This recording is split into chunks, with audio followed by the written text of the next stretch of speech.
Hoje o programa Bárbara Caram vai fazer um bate-papo com a radiologista odontológica, a doutora Maria Beatriz Carrazone, e a gente vai falar sobre os exames por imagem na odontologia. Doutora, o que são esses exames por imagem? Bom, olá, tudo bem? Um prazer estar aqui, poder falar sobre esse assunto que é de suma importância para a nossa saúde, né, Bárbara?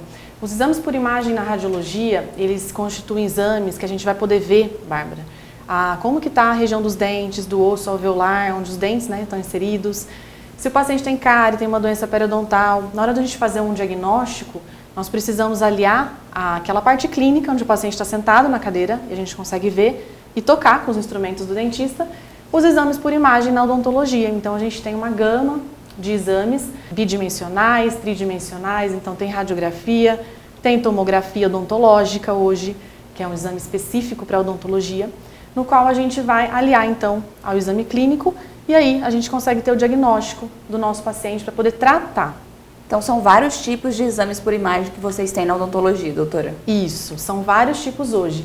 Então a gente fica muito feliz, né, na radiologia odontológica porque a gente pode oferecer hoje com segurança para o nosso paciente o que a gente tem de melhor na odontologia, nos tratamentos, com base nesse diagnóstico. Tratamento precoce também, já para começar, já bem antes já se avançar alguma coisa. Isso, então os exames por imagem, eles são necessários antes até de começar um tratamento. Então assim, tem um exame que é muito comum na rotina clínica, que é a radiografia panorâmica.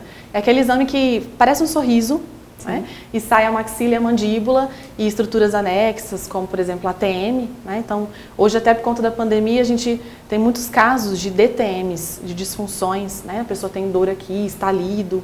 Então esses exames vão auxiliar a gente a encontrar onde é que está o problema do paciente, né? Antes de começar o tratamento, né? Identificando. E aí, se for preciso, a gente tem outros exames, a gente consegue aliar, né? Fazer mais depois. E qual que é a importância, a maior importância deles, doutora? A importância está no diagnóstico, né? Como você mesma falou, diagnóstico precoce de algumas condições. Então tem pacientes que às vezes não sabem que tem alguma coisa acontecendo já a nível do dente, a nível do osso, né, das estruturas. Os seios maxilares, por exemplo, né, são os seios da face os maiores que a gente tem. Então, casos até de sinusites. Então, otorrinos pedem muito hoje a radiografia panorâmica, que é um exame específico da odonto, né, ele é um exame odontológico. Mas que serve também para os otorrinos. Exatamente, para ver se a gente tem, por exemplo, casos de sinusites, né, que são cistos mucosos de retenção nos seios maxilares. E tem outros seios da face também, tem outros exames que a gente alia junto. Doutora, fala um pouquinho então desses outros exames que tem nessa parte radiológica da odontologia. Tá. Hoje o que a gente tem de mais moderno e preciso para dar segurança no diagnóstico é a tomografia computadorizada de feixe cônico. Então, Bárbara, ela é uma tomografia, ela é um exame diferente da radiografia, ele dá volume, ele dá dimensão.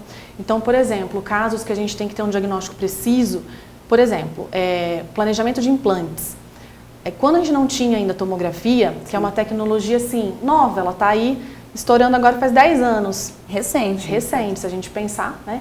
A tecnologia, ela avança e a radiologia, ela vai junto.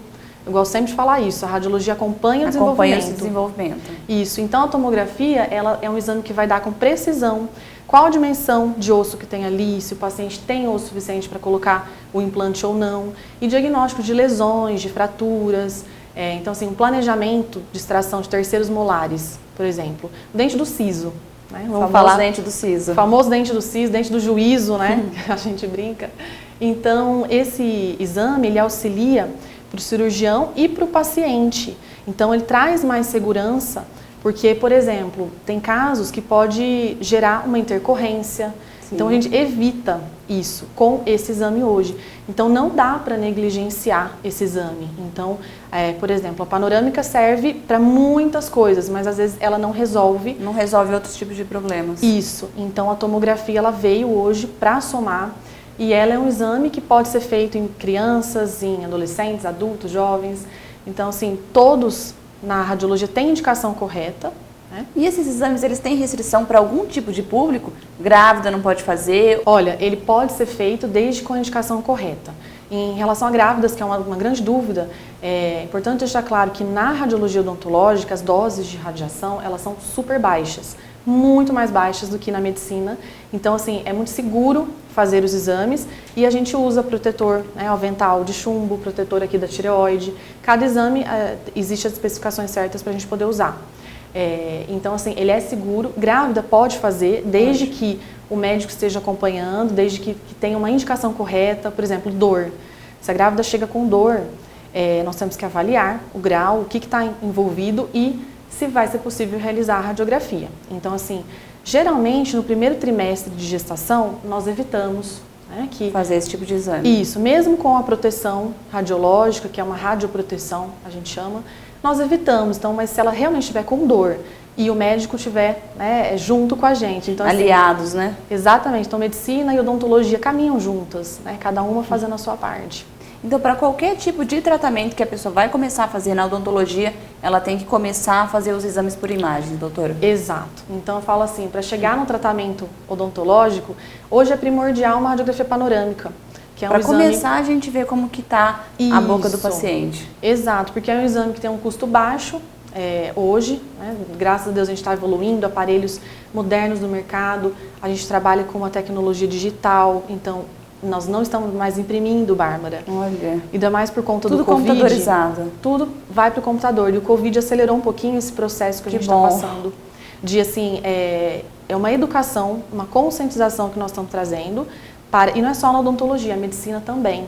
Então, assim, a teleodontologia, a telemedicina que trabalha à distância. Então, nós trabalhamos com a emissão até de laudos sem impressão. Porque a impressão vai para o meio ambiente, aquele filme fotográfico, isso. Além da gente tocar, né, entregar e tudo. E agora com a Covid, você fica pegando? Exato. Então, a gente está trabalhando nesse sentido agora. Obrigada, doutora. Obrigada, Bárbara. É um prazer estar aqui, trazer esse esclarecimento, né, muito importante. E é isso. Muito obrigada.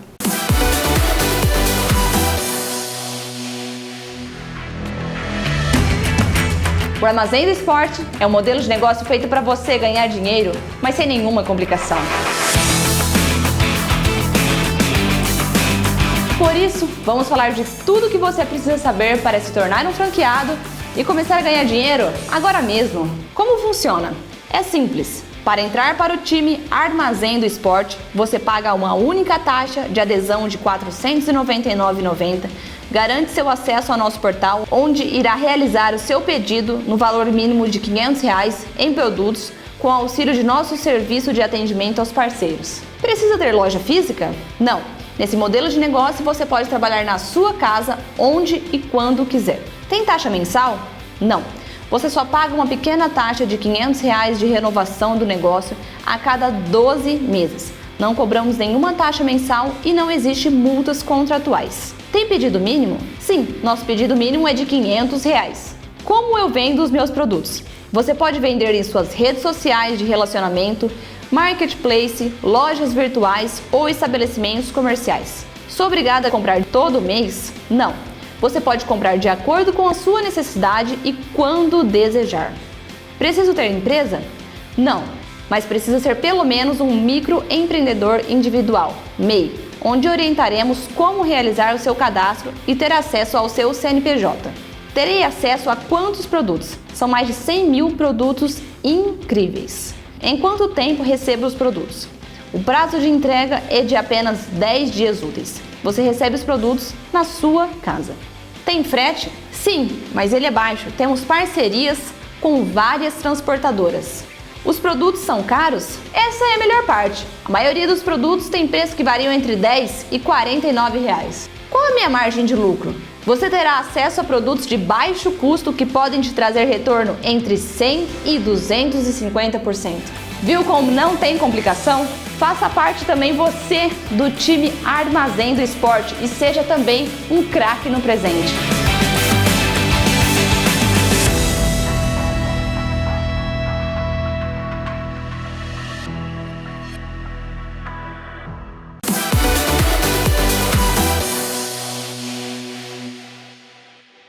Hoje a minha convidada é a dermatologista a doutora Camila Dantas e a gente vai falar sobre flacidez, um assunto que com certeza para muitas mulheres e homens ainda é tabu e ainda é aquele incômodo. Doutora, para a gente começar o nosso bate-papo, o que é a flacidez? Explica um pouquinho para a gente como que ela surge, o que ela é. Primeiramente, oi, fico sempre muito feliz em falar aqui com vocês, é sempre muito especial. Ainda mais falar de um tema tão assim importante e que sempre tem muitas dúvidas, né? Flacidez é a percepção da pele menos firme, né? Uma pele que está ali sofrendo um processo de envelhecimento, uma pele que está com perda de colágeno. E é um processo que acontece tanto em homens quanto em mulheres, né? E se inicia em torno dos 25, 30 anos. E qual que é a causa da flacidez? A gente sabe que pode ser genético, pode ser alguns alimentos, mas qual que é a causa primordial da flacidez, doutora? O que acontece? A gente tem uma proteína chamada colágeno, que é uma proteína importantíssima que nosso próprio corpo produz, né, os fibroblastos, que são células da pele, mas que é uma proteína que não é exclusiva da pele. A gente encontra também em ossos, tendões, enfim. E essa proteína vai sendo reduzida a sua produção ao longo da vida, né? Isso, como eu comentei, começa em torno dos 25, 30 e vai se acelerando. A gente tem um código genético que isso influencia, né, o quão cedo ou tarde a gente vai começar a perder essa proteína, mas é claro que o processo de fatores extrínsecos influenciam muito. Então, qualidade de vida do paciente, hábitos de vida, né, tabagismo, doenças crônicas, isso podem acelerar esse processo e fazer o paciente sentir essa flacidez na pele um pouco mais cedo. E a genética tem um fator predominante mais do que o tabagismo, mais do que a alimentação, doutora? Não mais, mas é tão importante quanto. Inclusive, se você tiver pacientes gêmeos e um paciente que tem uma boa qualidade de vida, que faça atividade física, uma boa dieta, e um paciente que tenha, né, esses hábitos, como eu comentei, exposto à radiação ultravioleta, poluição, com certeza aquele que não tem uma boa qualidade de vida vai apresentar flacidez mais cedo. E qual que é a idade que o paciente já começa a ver essa flacidez mais acentuada ainda? Essa flacidez ela vai ser percebida de forma mais intensa a partir dos 30 anos, não que ela não possa ser percebida antes, mas em geral é quando a gente indica esses tratamentos para o colágeno. Então o paciente tem uma perda maior a partir dos 30 e isso vai se agravar, né, com a menopausa. A gente sabe que a gente perde colágeno 1% ao ano. Eu falo assim, a natureza ela é boa, mas ela é masculina, ela favorece os homens, a gente sente essa perda de colágeno, principalmente após a menopausa, porque a redução, né, do hormônio importantíssimo, que é o estrógeno, faz esse impacto na pele e deixa essa flacidez mais intensa na mulher. Você acabou de falar, doutora, que é mais predominante então nas mulheres. Os homens não têm tanta flacidez como nós mulheres? Olha como a natureza é difícil, né? Ela facilita, é muito masculina. Sim, as mulheres sofrem mais com a flacidez, inclusive com o acúmulo de gordura também ao longo da vida, do processo de envelhecimento. Então a gente, infelizmente, tem esse fator aí a ser tratado também. Não que os homens não tenham, inclusive os homens também envelhecem, também apresentam manchas, rugas, mas ela tem mais impacto nas mulheres, principalmente pelo processo da menopausa. Tá, depois que a mulher já tem aquela flacidez acentuada, ela quer começar esses tratamentos. Quais são os tratamentos indicados, doutora? Já comentando assim, começando a sua pergunta, o indicado é antes, né? Antes de estar acentuado. Exatamente. O grau a gente começa a tratar é uma flacidez leve a moderada. Sim. Porque aquele grau avançado, às vezes o paciente vai ter indicação de fazer uma cirurgia plástica para o melhor resultado. Então, ele a partir dos 30 anos começou a apresentar aqueles sinais, por exemplo, ao redor dos olhos. Eu falo que é o primeiro, é um impacto, né, que a gente tem no nosso rosto, área dos olhos, nos denuncia a idade, assim como o pescoço, e é onde sofre o processo de envelhecimento primeiro. Então, a gente tem a flacidez dos olhos, que fica aquela região ressecada, aquela sobra de pele, aquele craquelado, craqueladinho, sabe? Que tanto incomoda as mulheres. Então a gente pode fazer tratamentos em qualquer região que tenha flacidez, facial, papada, pescoço, áreas corporais, né, interno de braço, abdômen, bumbum, coxa, enfim. Então a gente, qualquer região com flacidez já tem indicação do tratamento. Doutora, fala um pouquinho pra gente então de quais são os procedimentos que vocês realizam na clínica. Olha, a gente aborda todos os tipos de tratamento, né, focados em resultados para melhora de flacidez. Então, os tratamentos que eu amo, eu até sempre falo muito isso aos pacientes, eu amo os tratamentos que estimulam colágeno, porque são tratamentos mais naturais, né? O colágeno ele é produzido pelo próprio paciente, então ele vai envelhecer com o paciente, né, ao longo da vida, e isso permite uma melhora natural, uma melhora mais progressiva, uma melhora mais duradoura. Uma coisa agressiva. Exatamente. Então o que a gente tem de opção? Nós temos os bioestimuladores de colágeno, que são substâncias injetáveis, a gente injeta em algumas camadas da pele, né, objetivando fazer essa recuperação de colágeno, essa restauração de volume, dar aquela qualidade de pele, aquele contorno, seja facial, corporal. Dá um up no visual. De forma mais natural. Então a gente tem também os tratamentos como o Ultraformer, que é o ultrassom microfocado, que ele tem várias ponteiras que trabalham várias profundidades da pele.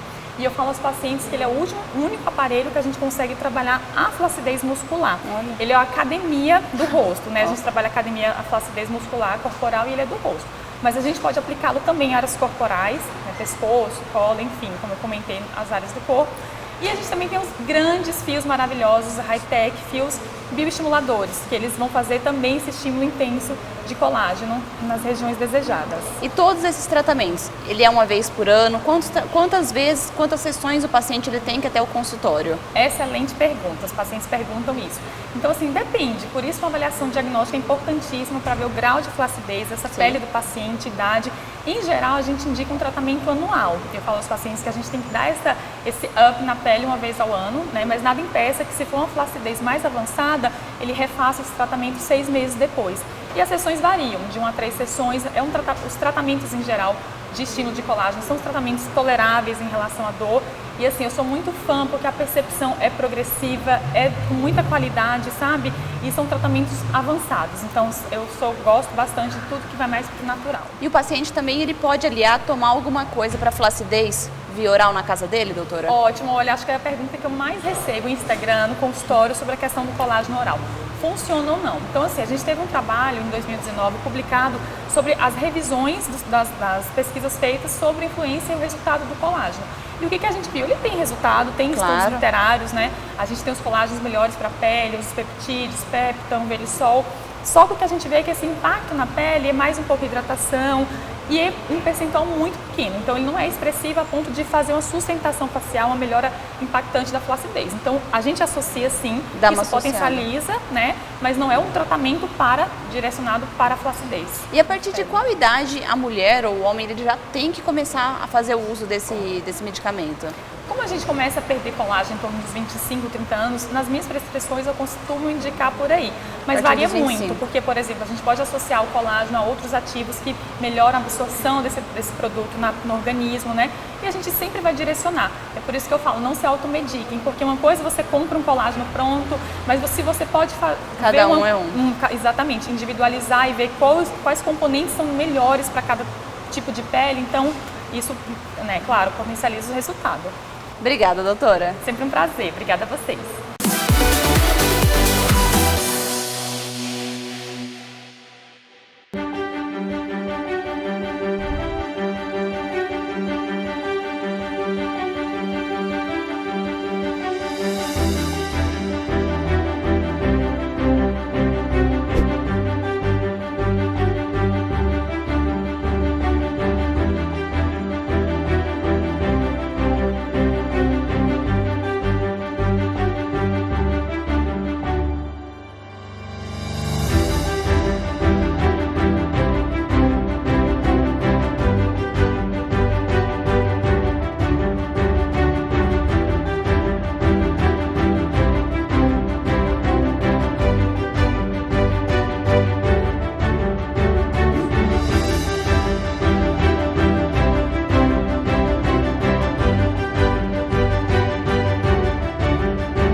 Agora, na pandemia, o número de cirurgia plástica cresceu consideravelmente. E o número também de abdominoplastia, com isso, também cresceu. A gente veio conversar um pouco com o cirurgião plástico, o Dr. Tiago Bandeira, para explicar melhor para a gente o que é abdominoplastia, doutor. Bom, abdominoplastia é a cirurgia plástica que tira o excesso de pele no abdômen.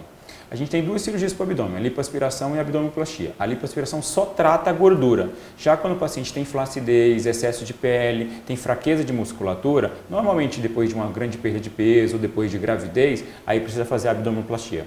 E para quem que ela é indicada? Você acabou de falar agora, doutor, que é para a mulher que teve a gravidez recentemente, sobra aquela pele, mas para quem são os outros pacientes que é indicada a abdominoplastia? Normalmente a gente trata principalmente as pacientes que tiveram filhos. Você vê que a paciente depois de ter filho, acaba que o corpo muda, principalmente depois de uma segunda, terceira gravidez, a pele não volta mais, acaba tendo aquela sobra de pele, a região abaixo do umbigo passa a incomodar, o paciente fala que é a pochetinha que fica incomodando ali.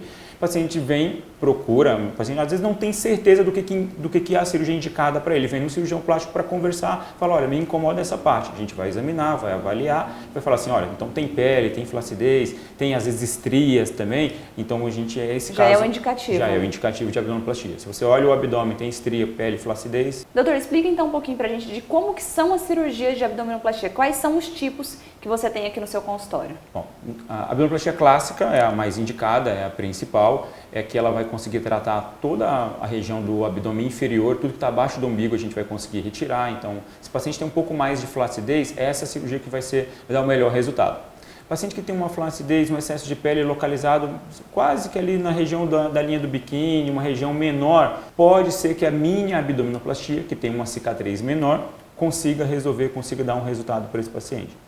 E os pacientes que tiveram grandes perdas de peso, e aí a gente está falando principalmente dos pacientes pós-bariátrica, tá? Eles podem necessitar da abdominoplastia em âncora, que aí já tem além da cicatriz, que é uma cicatriz da abdominoplastia clássica e da mini, uma cicatriz que ela é escondida na região do biquíni, na abdominoplastia em âncora, a gente tem que fazer também uma cicatriz em pé, vertical, porque o excesso de pele é muito grande e acaba necessitando também ser resolvido assim. E como que é o pós-operatório para esse paciente? Olha, o pós-operatório, o paciente fica um pouco restrito em relação à movimentação, principalmente entre 10 e 15 dias. Tem que andar um pouquinho curvado para frente. Na hora de deitar também, um travesseiro um pouquinho nas costas, travesseiro embaixo do joelho, para que o paciente não fique totalmente reto, não estique demais, porque aquela pele que a gente vai tirar vai fazer um pouco de falta durante algum tempo, até o corpo se reacostumar. Então é simplesmente manter uma postura mais relaxada, tanto ao andar como ao deitar. Isso em torno de 15 dias. 15 dias o paciente consegue dirigir, consegue se levantar sozinho, tem uma independência em relação às outras pessoas. Agora, quando se fala de atividade física, aí a gente está falando de 30, 40 dias para exercícios leves e às vezes 2, 3 meses para abdominal. E quanto tempo depois de feita a abdominoplastia o paciente já consegue ver a diferença, já que ele procurou aqui no seu consultório? Então, ótimo até você perguntar, porque o paciente que vai fazer uma cirurgia pensando no resultado, ele tem que pensar isso sempre com antecedência. A longo prazo. A médio e longo prazo, porque o resultado de uma cirurgia plástica ele vai demorar, finalizar entre 4 e 6 meses. Mas também que não é que demore 4, 6 meses para ele ver alguma diferença, não. Normalmente, depois do primeiro mês, a gente já consegue ver uma melhora do contorno, o abdômen mais esticadinho, e aí aos poucos o restante do inchaço, do edema vai saindo e aquilo vai ficando cada vez melhor. Então, a partir do primeiro mês, consegue ver uma parte do resultado, para se completar ao longo de 4, 6 meses. Doutor, muitos pacientes vêm até o seu consultório com a dúvida do que fazer, se faz a lipo ou se faz a abdominoplastia. Explica pra gente qual que é a diferença clássica entre uma e outra. Principal, isso é uma coisa que a gente lida todo dia no consultório. O paciente realmente ele não sabe, ele vem aqui, às vezes ele acha que é lipo e tem que fazer o abdômen, então a gente tem que explicar examinando. Precisa de exame físico. Sim. Sem exame físico a gente não consegue determinar. E onde tem só gordura, e é gordura localizada, sem flacidez, a pele é boa, você pode fazer uma lipo, que vai retirar a gordura, e a própria pele do paciente, a gente usa o termo retrair, ela vai grudar de novo no local, não vai ficar aquela pele sobrando. Quando a gente nota que já no exame físico tem flacidez, tem excesso de pele, uma sobra de pele maior, aí não adianta você fazer ali, porque talvez você até piore aquela região. Você tira o restinho de gordura que tem, a pele acaba sobrando mais. Então, nesses casos, sim, a abdominoplastia vai ser que dá o melhor resultado. O indicativo, então, já é direto a abdominoplastia. Abdominoplastia. Obrigada, doutor. Obrigado você.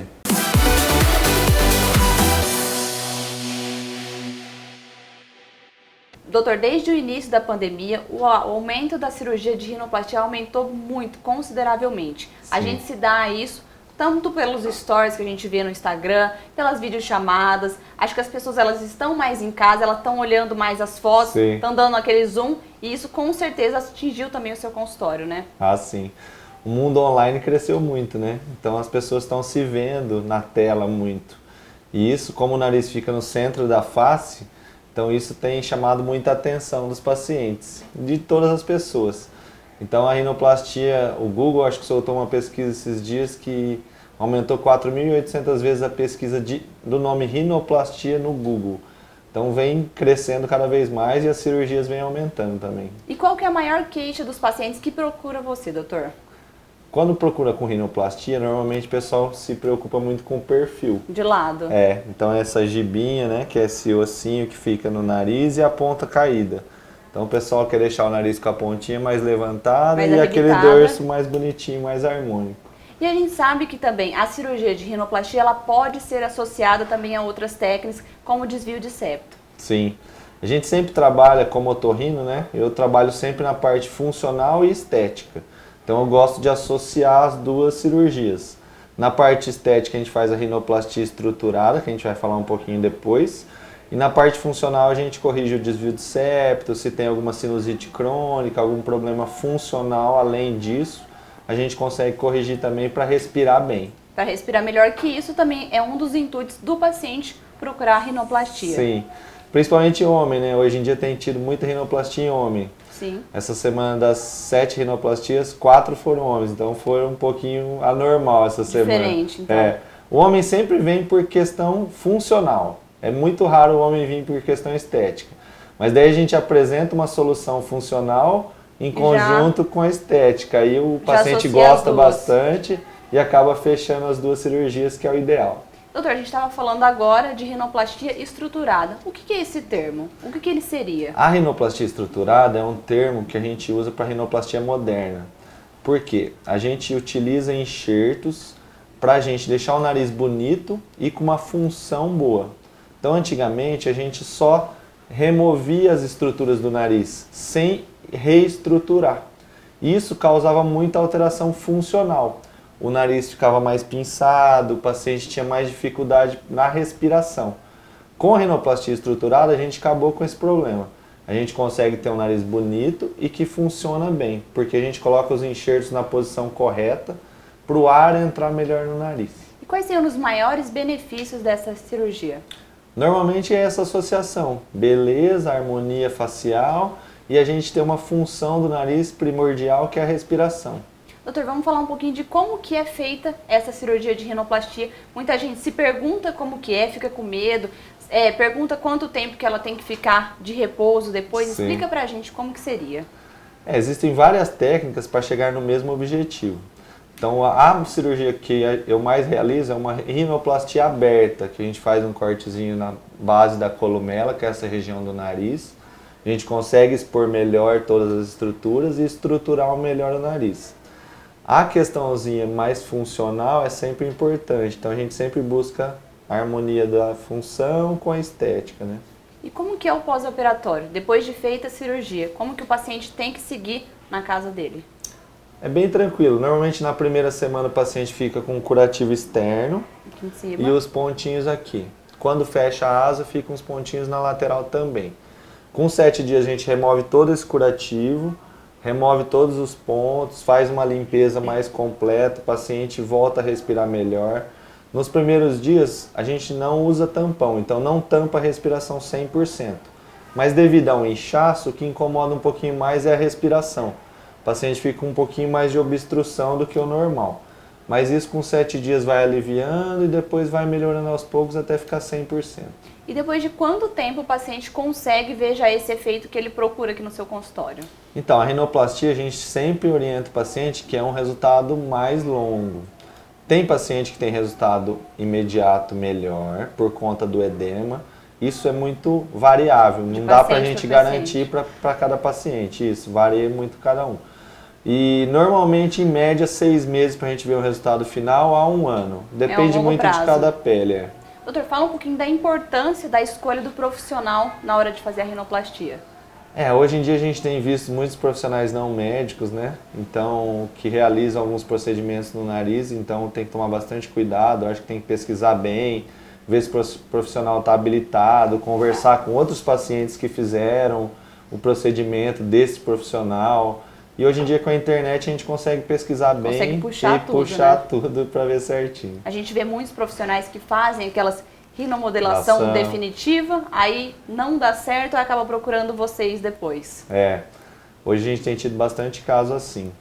Mas cada paciente tem que procurar o melhor para si. Então, normalmente o que a gente orienta é procurar um profissional da área, um profissional que sempre está habilitado para fazer essa cirurgia, que está acostumado com a cirurgia, porque não é uma cirurgia fácil, tem que ser um acompanhamento muito correto no pós-operatório para a gente não ter problemas. E o profissional mais habilitado é um cirurgião plástico, que é especialista em rinoplastia, ou um otorrino, que é especialista em rinoplastia. Obrigada, doutor. Obrigado.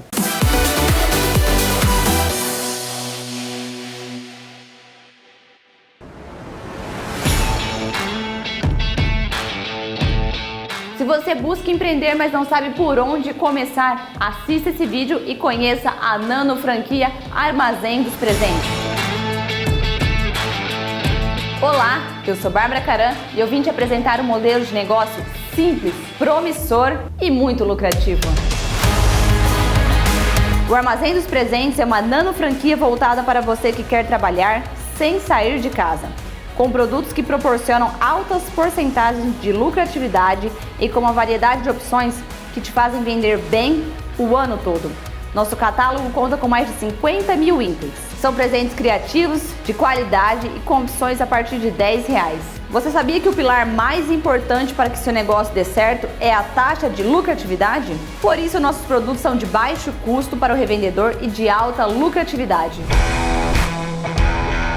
Quer ver você mesmo? Para representar o Armazém dos Presentes, você não precisa ter loja física, não precisa pagar taxas mensais e nem porcentagem alguma.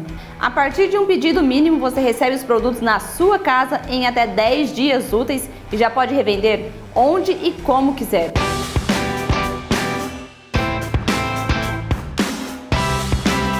Esteja presente nos melhores canais de marketplace, lojas virtuais, redes sociais, revendendo produtos de qualidade e de alta procura. O Armazém dos Presentes é um modelo de negócio feito para você, que precisa de retorno rápido e com baixo investimento. Entre em contato com a gente e comece a empreender hoje mesmo. É fácil, é seguro e é feito para você.